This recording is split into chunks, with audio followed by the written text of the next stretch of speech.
Today we're making wontons. Now these are the easiest, simplest chicken and shrimp wontons ever, and you can fry these, boil these, and steam these even. So this is an ultra versatile recipe and they freeze so well, so let's go make some dumplings.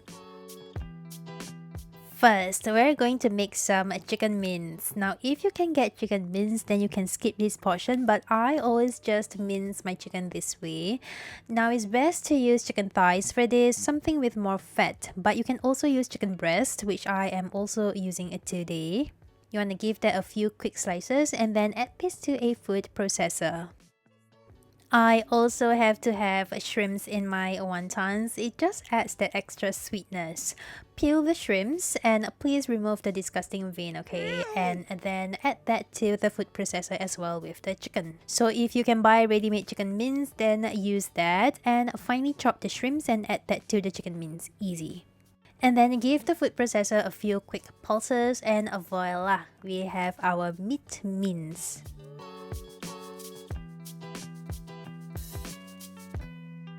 Okay, let's season this. This is my go-to super easy seasoning mix with very minimal ingredients. First, add sesame oil, and I'm just going to be adding a little bit more extra because I am using chicken breast, so this is going to help it make it not so dry. Next, some chives. You can also use spring onions or scallions. Cornstarch. Some salt, ground white pepper, and a couple dashes of water to help keep it moist. And that's basically all you need. You can make it fancier by adding a light soy sauce, oyster sauce, garlic, but I really just almost always do this simple recipe. Give all of that a nice mix until you get this sort of pasty texture and consistency. And your meat filling is done. Okay, now the fun part, wrapping it. Get yourself some good quality ready-made wonton wrappers, which are so readily available these days. There'll be yellow ones and white ones. I tend to go for the yellow ones, which are slightly thicker so it can be fried. The white ones are usually more delicate. The yellow ones can be boiled as well, by the way, so yellow ones are just my go-to. Now you also want to prepare a bowl of water as well as a brush or a spoon, or like I'm going to be using here, a chopstick.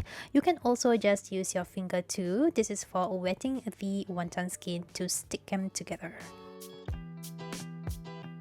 Grab your wonton, place half a teaspoon of filling right in the middle. Now you might be tempted to add more, don't, okay? Especially if you're a total noob, stick to half a teaspoon worth before going up to a teaspoon when you're a lot more pro. Anyway, wet the sides of your wrapper like this and then fold it so that the top tip meets. Then scrunch up the sides so that it closes like this. You can do this messily as well, it really doesn't matter as long as all of the air is pushed out and you have a nice meat pocket just like this. This is my absolutely favorite wrapping style because after a couple of tries you get the hang of it and it's super pretty. No matter how messy it is, it will still end up looking pretty. Okay, let's see that one more time. Grab your wonton skin, place some filling in the middle. Now wet the sides. Now stick the two tips together. And then fold in the sides. Ta-da! Done! Now obviously I'm not a perfectionist about it, but I'm pretty happy with this and I feel like it doesn't have to be pretty and precise, it will still come out nice. Another pretty wrapping style you can try is this. Grab your wonton skin and now place some filling in the middle again. Wet the sides. And this time around, we're sealing it into a triangle, making sure to push out any air out in the wonton. And then grab the two ends and tuck it down so that it meets. Wet to seal it together, and there you have it, a cute dumpling too. This does take a bit more effort and concentration than the last one though. If those two are still too hard for you, then just do this. Put some filling in the middle of the wrapper, wet the sides, and then fold the wrapper into a triangle just like this, and you are done. This works too, no worries. Rinse and repeat until you are done with all of your dumplings. Now, I especially love doing this when I'm watching something on Netflix. It just takes the work out of it. Here, I'm binge watching Black Summer. It's so scary but so good. One of the better zombie shows out there, I think. And your cute little dumplings are all done. This recipe makes for about 28 dumplings, but again, this depends on how much filling you used. You can freeze these so easily too, so I would always make a big batch of this and keep them in the freezer. The wonton wrappers have a flour layer, so it shouldn't stick to each other, but if you want to be safe, you can place parchment paper over each layer of wontons.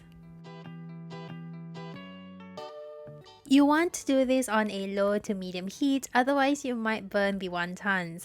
Let it fry for just 2 to 3 minutes and move them around in the oil. Basically, once the wrapper is all crispy and nice like this, it is done.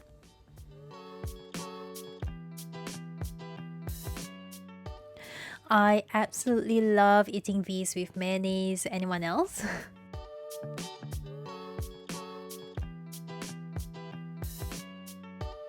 These are also perfect with some noodles to make wonton noodles or kolomi noodles. My recipe linked somewhere here. And of course, my favorite method would be to boil this and have it in soups. You can boil this straight into the soup, but that will make the soup starchy and thick, which is why I prefer boiling it separately and then adding it to my soup. Boiling this do not take long either, some 3 to 4 minutes, or once it kind of floats to the surface and the skin goes translucent like this, it is done. Simply add it to all of your favorite soups. Here, I'm adding it to my soto ayam soup, recipe linked somewhere here. This is another one of my favorite ways to serve wontons. To a bowl, add light soy sauce, some rice vinegar, sesame oil, and lots of spicy chili oil. Then I slide in my boiled wontons and you have a quick yummy lunch or snack.